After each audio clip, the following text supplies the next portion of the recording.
Com a inflação em queda e taxa de câmbio estável, agora o governo de Nicolás Maduro na Venezuela busca recuperar salários de várias categorias. Sobre esse assunto, nós conversamos agora com Michele de Mello, que é jornalista do Brasil de Fato. A Michele de Mello, que foi correspondente do Brasil de Fato na Venezuela por um bom tempo. Boa noite, Michele. Prazer falar contigo. Seja muito bem-vinda. Boa noite, Cosmo. Boa noite, Ana. E também a toda a audiência. Um prazer estar aqui com vocês. Prazer é nosso, Michele. Michele, quero começar repercutindo contigo, você que viveu um bom tempo na Venezuela como correspondente do Brasil de Fato, esse momento da economia venezuelana com queda na inflação, taxa de câmbio estável e agora um desafio para Nicolás Maduro, que é recuperar aí o salário de várias categorias na Venezuela. O que você pode falar para a gente sobre essa questão? Exatamente. Na verdade, esse processo de recuperação ele já vinha sendo prognosticado por alguns institutos financeiros, por economistas no país e pelo próprio Banco Central. Já se previa que a partir de 2022, 2023, a Venezuela deveria começar a ter índices positivos, ou seja, de ter crescimento econômico ao final do ano. Lembrando que a Venezuela vem de um processo de crise prolongado, desde 2015 até hoje. O PIB, Produto Interno Bruto do país, reduziu 60%. Então, por mais que a gente fale agora no processo de aumento, de crescimento econômico de um ano para o outro, nos índices da economia de um ano para o outro, ainda é um processo de recuperação. Se a gente pensar que é uma economia que reduziu 60%, as previsões da CEPAL, da Comissão Econômica para a América Latina e o Caribe, para esse ano de 2022, é de que a Venezuela cresça uns 5%. Tem outros institutos que, inclusive, apontam um pouco mais. No entanto, é os 5% de menos 60%, digamos. Então, sim, o país está num processo de recuperação que tem a ver com as últimas medidas econômicas que foram adotadas, entre elas a liberalização do dólar dentro do país, entre elas o incentivo ao investimento estrangeiro também e, principalmente, a recuperação da indústria petroleira do país. E agora, como você comentou, Cosmo, o central é pensar em como manter o valor dos salários, considerando que a inflação vem sendo contida, o processo de hiperinflação foi contido. Uhum. E, Michele, continuando nesse tema da economia, queria te perguntar, você que passou tanto tempo lá na Venezuela, como tem sido a vida da população frente ao boicote econômico que o país sofreu, e como isso ainda impacta o dia a dia da população e também da produção lá no país, na economia em geral, Impacta muito. Olha só na semana passada é que os Estados Unidos, por exemplo, autorizaram novamente o envio de remessas, ou seja, de depósitos financeiros pelas vias, digamos, tradicionais, pelas vias normais dos Estados Unidos para a Venezuela. Ou seja, desde 2015 até agora, as pessoas que por algum motivo vivessem nos Estados Unidos, ou quem sabe nem sequer vivem lá, tem parentes que vivem lá, mas teriam algum tipo de vínculo de trabalho, tinham muitas dificuldades em receber esses pagamentos externos. Isso ainda se aplica para transferência bancária em geral. Na Venezuela é muito difícil para as pessoas que estão lá dentro receber dinheiro do exterior pela via do sistema financeiro normal. Além disso, enfim, essa própria inflação é um reflexo, essa redução do PIB de 60% é um reflexo do bloqueio, a falta de determinados produtos no mercado, ou a dificuldade de conseguir comprar determinados produtos no mercado, a dificuldade da própria indústria petroleira da Venezuela se manter, A Venezuela é o país com a maior reserva de petróleo do mundo, no entanto, passa por uma série de dificuldades, inclusive para trabalhar esse petróleo, para conseguir fazer girar essa economia. E é justamente nisso que eles têm focado agora, em ver como criar políticas econômicas que realmente deem condições para que as pessoas possam, com o seu salário, consumir o básico para viver e ter uma vida confortável, apesar do bloqueio. Porque por mais que os Estados Unidos tenham flexibilizado algumas das medidas que estão dentro desse conglomerado de leis que é o bloqueio ainda existe, ele não foi levantado. Exatamente, Michele, você tocou nesse ponto crucial, que apesar desta recuperação, que é visível, mediante o que a gente viu lá atrás, e você acompanhou isso em loco, por ser, na época, correspondente do Brasil de Fato lá em Caracas, agora tem essa questão de um desbloqueio, entre aspas, porque não foi na sua totalidade. Michele, mas a minha pergunta é, o quanto a guerra da Ucrânia, lá no leste europeu, Rússia e Ucrânia, favoreceu esse tipo de desbloqueio do governo americano quanto às reservas venezuelanas? E mais, né? O quanto isso pode sinalizar daqui para frente na tua avaliação? Sem dúvida, a guerra na Ucrânia, acho que ela afetou, né, todo o mundo, né, afetou a geopolítica mundial e na Venezuela não foi diferente. Como eu comentei antes, a Venezuela é o país com a maior reserva de petróleo certificada do mundo. E hoje o país tem recuperado a sua produção. A Venezuela está produzindo em torno de 800 mil barris de petróleo por dia, o que seria exatamente, né, esse valor total seria mais ou menos o buraco, o vácuo que o petróleo russo, né, as importações de petróleo da Rússia deixaram dentro dos Estados Unidos, porque a partir da guerra, tanto os Estados Unidos como o Reino Unido suspenderam as importações de petróleo da Rússia, como também de outros tipos de produtos, né, de combustível, gás, etc. E tem pressionado a União Europeia para fazer o mesmo. A União Europeia depende muito mais do combustível da Rússia, então tem mais dificuldades também de levar adiante esse tipo de política. Mas os Estados Unidos, não tendo petróleo da Rússia, começa a se aproximar novamente da Venezuela, pelo menos do ponto de vista econômico, comercial, de negociações. Tem uma comitiva, inclusive, enviada pelo Biden a Caracas para se reunir, veja bem, não com o Juan Guaidó, mas com o presidente Nicolás Maduro. E a partir dali, inclusive, já saíram alguns anúncios de que pode ser retomada uma mesa de diálogo entre governo e oposição para tentar, de uma vez, solucionar as divergências políticas no país. Mas a perspectiva é de que os Estados Unidos voltem a fazer negócios, pelo menos relacionados à compra de petróleo com a Venezuela. Ainda não foram selados acordos, mas foram os anúncios até agora. E isso para a Venezuela vai ser importantíssimo, afinal, o país há mais de 100 anos tem como um motor central da economia a indústria do petróleo. E tinha, até o bloqueio de 2015, tinha os Estados Unidos como seu principal parceiro econômico. Os Estados Unidos consumiam cerca de 30% do petróleo produzido na Venezuela. Talvez não se retome esse patamar, até porque agora existem outros atores ali que fazem negócios também com a PDVSA, com a empresa estatal venezuelana, né, como a Rússia, como a China. Porém, a proximidade geográfica e, inclusive, a localização da Venezuela justamente bem no Mar do Caribe é interessantíssima para esse momento, para pensar o abastecimento de todo o nosso continente, considerando que a guerra parece, né, que vai permanecer mais algum período e tem gerado escassez, não só no abastecimento de combustível mundial, mas também de alguns cereais, né, como trigo, etc. Então, é um grande momento para a Venezuela. E eu acho que isso também reflete nessas previsões sobre a economia do país. Uhum. E falando agora sobre política, no final do ano passado, 2021, houveram eleições na Venezuela, eleições regionais, eleições parlamentares, e o partido PSUV, que está na presidência, ele alcançou 20 cadeiras das 23 regiões ali do país. Eu queria que você falasse um pouco sobre essa relação do partido do Nicolás Maduro e também da oposição nessa eleição. Aproveitando que você estava lá durante essa eleição, qual que era a energia da população para essa eleição?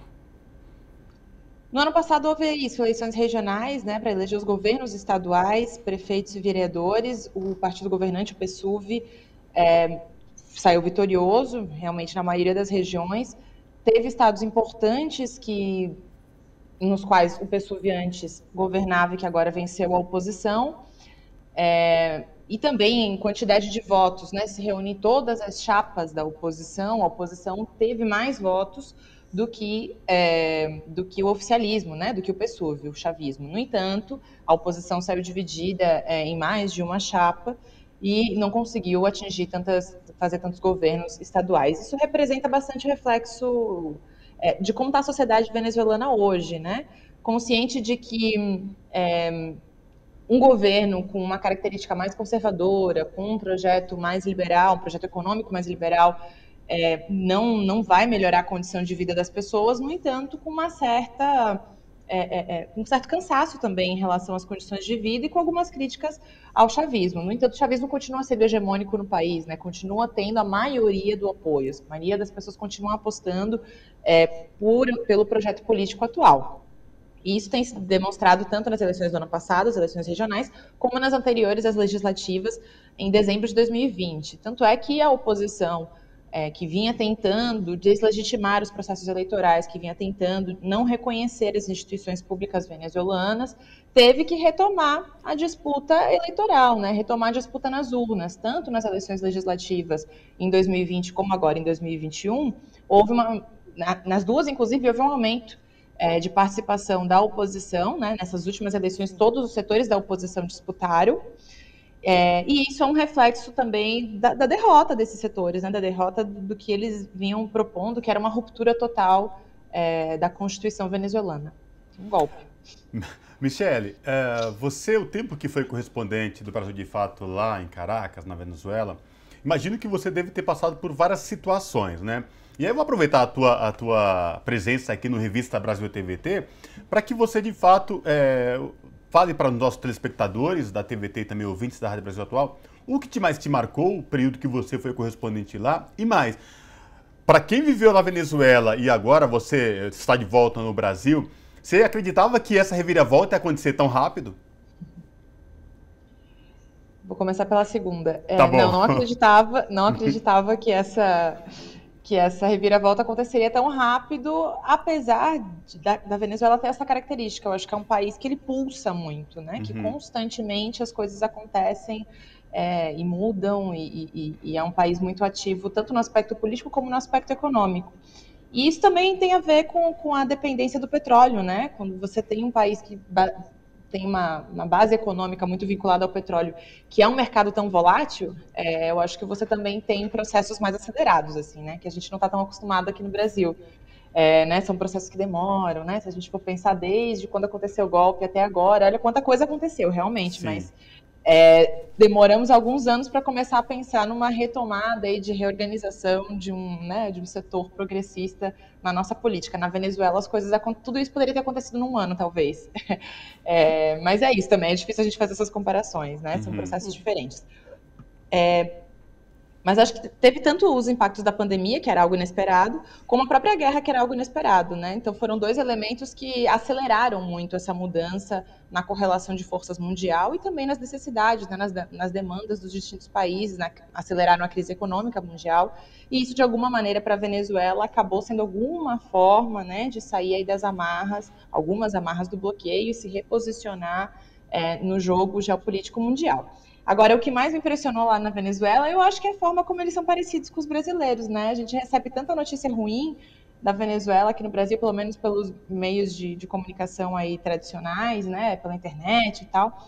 E quando a gente está lá, a gente percebe que eles são muito parecidos conosco, com nós brasileiros, assim. É um povo alegre, um povo muito receptivo, um povo festeiro, que mesmo numa situação de crise, numa situação de dificuldade, as pessoas estão encontrando as formas de se reunir e de se apoiar, né? Então, eu acho que isso me impressionou muito. E também a forma como os venezuelanos encontram na organização coletiva as saídas para a crise. E eu acho que essa a mostra principal, né, a demonstração principal que eles estão dando hoje para o mundo, né, para a região. Por mais que passaram por uma dificuldade enorme, estão encontrando aí formas coletivas de sair dessa situação de crise. E, Michele, para finalizar, eu queria que você comentasse um pouco agora também da relação do governo venezuelano com outros governos aqui da América Latina, né? A gente está tendo eleições agora, processo eleitoral vai ter na Colômbia, a gente teve algumas eleições importantes, Bolívia, Argentina. Queria que você comentasse um pouco sobre isso e um pouco também sobre a relação com o Brasil, que a gente mais ou menos sabe como é que é, mas se você pudesse comentar. Bom, a Venezuela está muito ligada na região, né? Inclusive, isso tem um vínculo com o que foi o processo do chavismo no país, né? Vale lembrar que foi o ex-presidente Hugo Chávez, junto na época, né, com Lula, com Kirchner e com outros governantes, com Rafael Correa no Equador, por exemplo, que fundaram uma série de organismos de articulação e de integração latino-americana. Entre eles, a Unasul. Mas também teve a ALBA. Então, a Venezuela nunca perdeu esse vínculo, esse olhar para a nossa região, né? Entendendo a região, o continente latino-americano, como um bloco que deveria trabalhar junto. Então, eles esperam, né? Certamente tem muita expectativa de que mais governos de caráter progressista, ou que pelo menos queiram dialogar mais com seus vizinhos, queiram trabalhar junto com seus vizinhos, estabelecer acordos comerciais, estabelecer uma relação diplomática de respeito. Quanto mais governos assim assumam a presidência nos países vizinhos, para a Venezuela melhor, né? Certamente eles estão esperando com muita ansiedade também, tanto pelo resultado na Colômbia, que pode, pela primeira vez na história do país, né, ter um governo de caráter progressista que chegue ali através das urnas nessas eleições, agora no dia 29, e também pelo Brasil, também pelo histórico da relação do Lula com a Venezuela, com os governos venezuelanos, mas também pela retomada de uma diplomacia de paz, né, de uma tradição que o Brasil sempre teve de uma diplomacia de paz, de ter uma boa relação com seus vizinhos, de pensar no desenvolvimento nacional vinculado a um desenvolvimento regional, né, com soberania, com cooperação. Então, teve também o governo do Chile, que, por mais que tenha críticas, né, ao governo do presidente Nicolás Maduro, está disposto a dialogar. Teve a situação na Bolívia, tem, enfim, a relação muito próxima com Cuba. Então, acho que a perspectiva para a América Latina, não só para a Venezuela, é de maior integração, né, da gente conseguir pensar num trabalho conjunto. E isso para um país que vem, né, e voltando à nossa pauta aqui do início da nossa conversa, para um país que vem num processo de recuperação econômica, né, que vem estabilizando essa economia. E aí tem alguns dados que, inclusive, eu não comentei logo no início, assim, né, agora em março, a Venezuela aprovou um aumento de 1.700% no salário mínimo. Esse aumento, ele foi importante, no entanto, ele ainda não dá conta de atender todas as necessidades básicas dos venezuelanos, pelo menos se a pessoa só recebe esse salário mínimo, né? Segundo algumas instituições ali de economia da Venezuela, esse valor seria suficiente para cobrir apenas 10% da cesta básica alimentar. Mas as outras medidas que vêm sendo adotadas são justamente para conter o valor dos preços dos produtos, né? A inflação acumulada nesse ano é de 284%, mas a de abril foi a menor da história, de 4%. Então, nessa semana, por exemplo, o Banco Central da Venezuela injetou 117 milhões de dólares na economia para tentar estabilizar o câmbio e vem discutindo com representantes da Organização Internacional do Trabalho de que maneira subir novamente os salários, mas manter esse poder de compra, né, dos trabalhadores que recebem esse salário. E uma relação boa com os vizinhos na região, na América Latina, só tende a favorecer essa possibilidade de estabilizar a inflação e de que as pessoas consigam consumir, consigam ter uma vida mais tranquila, né? É verdade. Exatamente. Então, conversamos com Michele de Mello, que é jornalista do Brasil de Fato e foi correspondente do Brasil de Fato na Venezuela por bastante tempo, né, Michele? A gente agradece. Agora a gente volta no Brasil, mas continuamos aqui com um olho lá, né? Um olho aqui. Com a antena ligada. Muito obrigada, Michele, pela sua participação. Obrigada, gente. Até mais. Abraço. Até.